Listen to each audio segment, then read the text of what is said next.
Gold, trusted gold buyers. మీరు తాకట్టు పెట్టిన బంగారాన్ని విడిపించి ఈ రోజు ఉన్న మార్కెట్ ధరకు కొనబడను.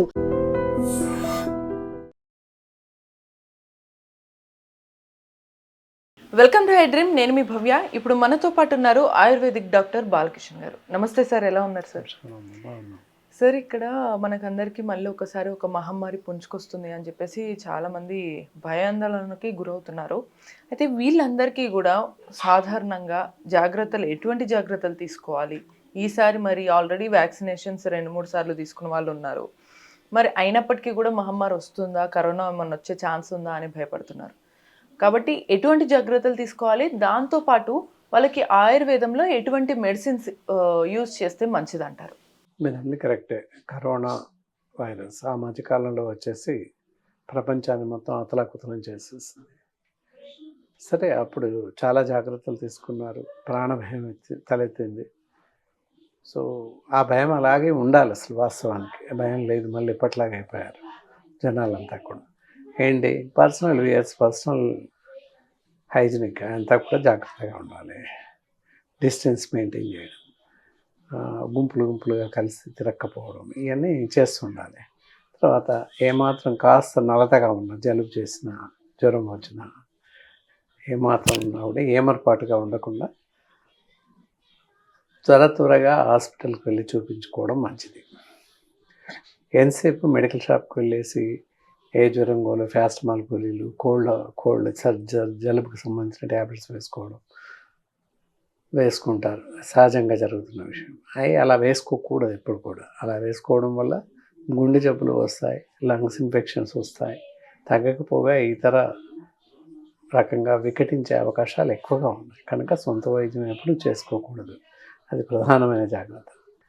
అలాగే మనం తీసుకునేటటువంటి పదార్థాలు, ఆహార పదార్థాలు ఏవైనా కూడా ఎప్పటికప్పుడుగా ప్రిపేర్ చేసుకొని వేడిగా ఉన్నప్పుడే భుజించడం మంచిదన్నమాట. నిల్వ చేసిన ఆహార పదార్థాలు ఫ్రిడ్జ్లో పెట్టేసి సాయంత్రం ఉదయం తీసుకోవడం అలాంటివి చేయకూడదు అన్నమాట. ఇలా చేయడం వల్ల కూడా కొన్ని రకాల బ్యాక్టీరియాస్ డెవలప్ అయ్యే అవకాశం ఉంది. దానివల్ల కూడా ప్రమాదం పుంజుకుంది. సో ఏది ఏమైనా ఇలాంటి జాగ్రత్తలు తీసుకోవడం మంచిది. ఇకపోతే ప్రివెన్షన్ ఫర్ కరోనా, అన్నిట్లాగా కరోనాని ప్రివెన్షన్ చేసే అవకాశం ఉంది.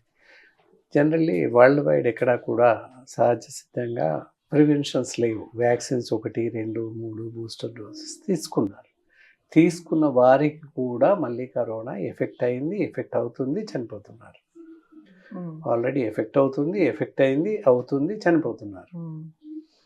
అది ప్రపంచవ్యాప్తంగా జరుగుతున్నటువంటి విషయం, అందరికీ తెలిసిన విషయమే. WHO వాళ్ళు చెప్పారు, ఎంటైర్ వరల్డ్, ప్రపంచవ్యాప్తంగా ఎక్కడా కూడా కరోనా రాకుండా అరికట్టేటటువంటి వ్యాక్సిన్స్ లేవు అని తేల్చి చెప్పింది. ఇప్పటి వరకు ఎంటైర్ వరల్డ్, ప్రపంచం మొత్తంలోనే ఏ దేశంలో కూడా, ఏ రాష్ట్రంలో కూడా ఎక్కడ ప్రపంచవ్యాప్తంగా కరోనాని అరికట్టడానికి, ప్రివెంట్ చేయడానికి వ్యాక్సిన్స్ లేవు అని తేల్చి చెప్పింది. సో ఎక్కడో ఒకట బోటాబోటిగా ఉన్నా అవి కూడా ప్రివెంట్ చేయలేకపోతున్నాయి. అలా వ్యాక్సిన్స్ తీసుకోవడం వల్ల అత్యధికంగా ప్రమాదం జరుగుతూ ఉంది. సరే అండి, ఇక్కడ వ్యాక్సిన్స్ తీసుకోవడం వల్ల ఒక సైడ్ ఎఫెక్ట్స్ చాలా ఎక్కువగా వస్తున్నాయి. ఈ మధ్య చిన్న ఏజ్ వాళ్ళకి తొందరగా షుగర్ రావటము, ఇలాంటి చాలా ఎఫెక్ట్స్ అయితే చూస్తున్నాం సార్ కరోనా తర్వాత. తీసుకోవడం వల్ల 19 రకాల సైడ్ ఎఫెక్ట్స్ వస్తాయి అని మన దగ్గర తయారు చేస్తున్నటువంటి so called one of corona vaccine తయారు చేస్తున్న కంపెనీ CEO చెప్పడం జరిగింది. అదంతా కూడా పత్రికల్లో 1 పేజ్ పైన వార్త రావడం జరిగింది. ప్రాణాంతకమైన డిసీజెస్ ఒక 5 ఉంటాయి. గుండె జబ్బులు, పెరాలిసిస్, లంగ్స్ డిసీజెస్, ఇలా ఒక 4-5 రకాలు ప్రాణాంతకమైన డిసీజెస్. ఇక మిగతావి జాయింట్ పెయిన్స్, మస్కులర్ క్రాంప్స్, ఇలా రకరకాలుగా, డయాబెటీస్, ఇలా మిగతా ఇంకొక మొత్తం టోటల్లీ ఎంటైర్ కలిసి 19 రకాల డిసీజెస్ రావడానికి అవకాశం ఉంది. అగెనెస్ట్ వ్యాక్సిన్ తీసుకున్న తర్వాత వస్తున్నటువంటి మందు వికటించడం వల్ల జరుగుతున్నటువంటి ప్రమాదం. సార్, అంటే అసలు మరి ఈ మందు ఏ రకంగా ఉపయోగపడింది అనుకోవచ్చు? ఓన్లీ ఇమ్యూనిటీ బూస్టింగ్ కోసం అని చెప్పేసి దాని గురించి మనం మాట్లాడకపోవడమే బెటర్. ఎందుకంటే దానికి మనకు పూర్తిగా తెలియదు. పైన తెలుస్తుంది, కనబడ్డాయి కనుక చెప్పాం. పేపర్లో కూడా వచ్చింది, వ్యాక్సిన్ తీసుకున్నాక వికటించి బ్లడ్ క్లాట్స్, రక్తంలో గడ్డలు కట్టి ఏర్పడి చనిపోవడం, ఇలాంటివి జరిగాయి. రకరకాల జబ్బులతో, హార్ట్ అటాక్స్ చనిపోయారు. లంగ్స్ డిసీజ్తో చనిపోయారు. రైట్. ఇలా చాలా జరిగాయి. అవును. వాటి వల్ల సార్ ఇప్పుడు జరిగాయి. మరి ఈ సిమ్టమ్స్ జరుగుతాయని చెప్పేసి కూడా ఒక వ్యాక్సిన్ కంపెనీ చెప్పారు. ఇంక వ్యాక్సిన్ ఏ కంపెనీ అది చెప్పకపోవడం మంచిది కనుక రైట్ చెప్పలేదు. రైట్. సో ఇప్పుడు కంపెనీస్ కానీ WHO కూడా మొత్తం ఓపెన్ గా చెప్పారు. ఏంటి అంటే క్లియర్ గా మనకు అర్థమవుతుంది ఏంటంటే వ్యాక్సిన్స్ వేసుకున్నాం కదా అని చెప్పేసి ధైర్యంగా ధీమాగా ఉండాల్సిన పని లేదు, మీరు ఖచ్చితంగా జాగ్రత్తలు తీసుకోవాలని అర్థమవుతుంది. Yes. సో మీరు ఆల్రెడీ కొన్ని జాగ్రత్తలు అయితే చెప్పారు. సో చాలా స్ట్రిక్ట్ గా ఎటువంటి జాగ్రత్తలు తీసుకోవాలి, ఏ ఏజ్ వాళ్ళకి ఎక్కువగా ప్రమాదం ఉండే ఛాన్స్ ఉంటుంది? ప్రమాదం అనేది ఈ ఏజ్ అని చెప్పడానికి లేదు. జనరల్గా చెప్పేది ఏంటంటే ఇమ్యూనిటీ పవర్ తక్కువ పిల్లల్లో ఉంటుంది, అలాగే పెద్దవాళ్ళలో కూడా ఇమ్యూనిటీ పవర్ తగ్గిపోతూ ఉంటుంది. పిల్లలు ముసలి వాళ్ళు అంటే ఓవర్ ఏజ్ వాళ్ళు 70+ ఉన్న వాళ్ళు ఎక్కువ జాగ్రత్త తీసుకోవాలి. పిల్లలకు కూడా చాలా జాగ్రత్త. అందరికీ వస్తుంది, అందరూ జాగ్రత్తగా ఉండాల్సిన అవసరం ఉంది. ఈవెందో మాకు కూడా రావచ్చు, ఛాయిస్ ఉంది. ఎందుకంటే ఎలాంటి పేషెంట్కి ఏముంది మాకు తెలియదు. సో అందువల్ల వాళ్ళని అడిగి తెలుసుకోవడం, మాస్క్ పెట్టుకొని మా అంతటా మేము జాగ్రత్త పడడం, వాళ్ళను జాగ్రత్త పడమని చెప్పడం సహజంగా జరుగుతుంది. బయటకు వెళ్ళినప్పుడు మాత్రమే మాస్క్ పెట్టుకోవాలి, ఇంట్లో ఉన్నప్పుడు పెట్టుకోకూడదు. సఫికేషన్ వచ్చేసి శ్వాస అందక చనిపోయిన వాళ్ళు చాలామంది రైట్ రైట్. మాస్క్ కట్టుకోవాలని చెప్పేసి ఒక రకమైన నిర్ణయంతో కట్టేసుకొని ఇంట్లో కూడా మాస్క్ పెట్టేసుకొని ఉండడం, అది చేయడం వల్ల గాలి ఆడక శ్వాస సరిగా అందక చనిపోయిన వాళ్ళు కూడా ఉన్నారు, ఏ జబ్బు లేకనే. అంటే క్లోజ్డ్ ఏరియాలో ఉన్నప్పుడు మాస్క్ కేవలం పబ్లిక్ రిలేషన్ బయటకు వెళ్ళినప్పుడు జన సమూహంలో ఉన్నప్పుడు మాత్రమే మాస్క్ పెట్టుకోవడం మంచిది. సో సార్ ఇక్కడ మనకి అర్థమవుతుంది ఏంటంటే ఇమ్యూనిటీ తక్కువ ఉన్న వాళ్ళు ఏజ్ తో సంబంధం లేకుండా కూడా వాళ్ళకి కరోనా వచ్చే వచ్చినప్పుడు అవకాశం కష్టంగా ఉండే ఛాన్స్ అయితే ఉంటుంది. సో మరి వాళ్ళు ఎక్కువగా ఇమ్యూనిటీ పెరగడానికి ఏం చేయొచ్చు అంటారు? ఎవరైనా కూడా జనరలైజ్ ఏ పీపుల్స్ అయినా కరోనా వచ్చినా రాకున్నా, వ్యాక్సిన్ వచ్చినా తీసుకున్నా తీసుకోకున్నా ఎవరైనా కూడా తీసుకోవడానికి ఆయుర్వేదంలో అద్భుతమైనటువంటి మెడిసిన్ ఉంది. Extract that is called ice corona extract అని చెప్పేసి దొరుకుతుంది. కరోనా మెడిసిన్ ఎక్స్ట్రాక్ట్ కషాయం అని చెప్పేసి దొరుకుతూ ఉంటుంది. అది తీసుకుని అందరూ ఉదయం సాయంత్రం తాగుతూ ఉన్నట్లయితే కరోనా రాకుండా బయటపడచ్చు అనమాట.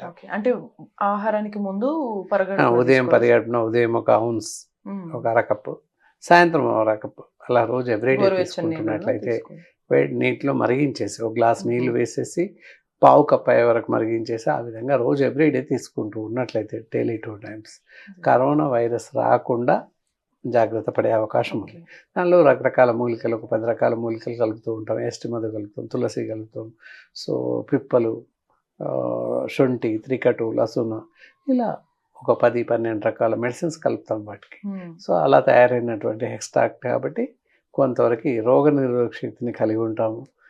దానివల్ల immunity level, body antibody protection న్యాచురల్గా పెరుగుతుంది. దానివల్ల ఎలాంటి జబ్బులు రాకుండా తట్టుకునే శక్తి ఉంటుంది. సో అలా జబ్బు తట్టుకునే శక్తి ఉంది కనుక కరోనా వైరస్ కూడా రాదు అని అర్థం అనమాట. ఇఫ్ ఇన్ ది కేస్ ఒకవేళ వైరస్ వచ్చిన, కరోనా వైరస్ సోకినా కూడా తగ్గించడానికి ఆయుర్వేదంలో అద్భుతమైనటువంటి కషాయాలు ఉన్నాయి. సో పర్సనల్లీ కలిసి తీసుకునే అవకాశం ఉంది. అలా ఆ విధంగా వచ్చిన వారికి కూడా డైరెక్ట్ మెడిసిన్ ఇచ్చే అవకాశం ఉంది, తగ్గించే అవకాశం ఉంది. సో క్లియర్గా చూస్తున్నారు కదా, కరోనా వచ్చిన తర్వాత మనం తీసుకోవాల్సిన జాగ్రత్తలు ఏవైతే ఉన్నాయో అవి మానకూడదు. దాంతోపాటు సైడ్ ఎఫెక్ట్స్ లేకుండా ఆయుర్వేదంలో మంచి మెడిసిన్ ఉందని మనకు సార్ కూడా చెప్పారు. ఇటువంటి మరిన్ని ఇన్ఫర్మేషన్స్ కోసం keep watching A-Dream. Sir, one life lesson what medicine has taught you. Whatever you can do without expecting. But I really believe మన పాజిటివ్ యాటిట్యూడ్ ఉంటేనే మనం ఏదైనా సాధించగలం. గట్ని మనం కరెక్ట్గా డీల్ చేసినట్లయితే అది మనకి పాజిటివ్ హార్మోన్స్ని రిలీజ్ చేస్తుంది. షుగర్ వచ్చిన వాళ్ళ పరిస్థితి ఏంటి? పొట్ట దగ్గర పెరిగితే దాన్ని ఆండ్రాయిడ్ అంటారు, ఆండ్రాయిడ్ ఫోన్ కదా. అసలు థాట్స్ ఎందుకు వస్తాయి? బ్రెయిన్ డెడ్ అంటే దానికి ప్రపంచం అంతా కూడా కొన్ని నిర్దిష్టమైనటువంటి లక్షణాలు ఉంటాయి. మానసికంగా ధైర్యంగా ఉంటే క్యాన్సర్ జయించవచ్చు. You are a doctor for a cause sir, అంతే. వాళ్ళకి వచ్చిన ఆదాయం కాకుండా ఫ్రీ సర్వీస్ ఎంతమందికో చేస్తుంది.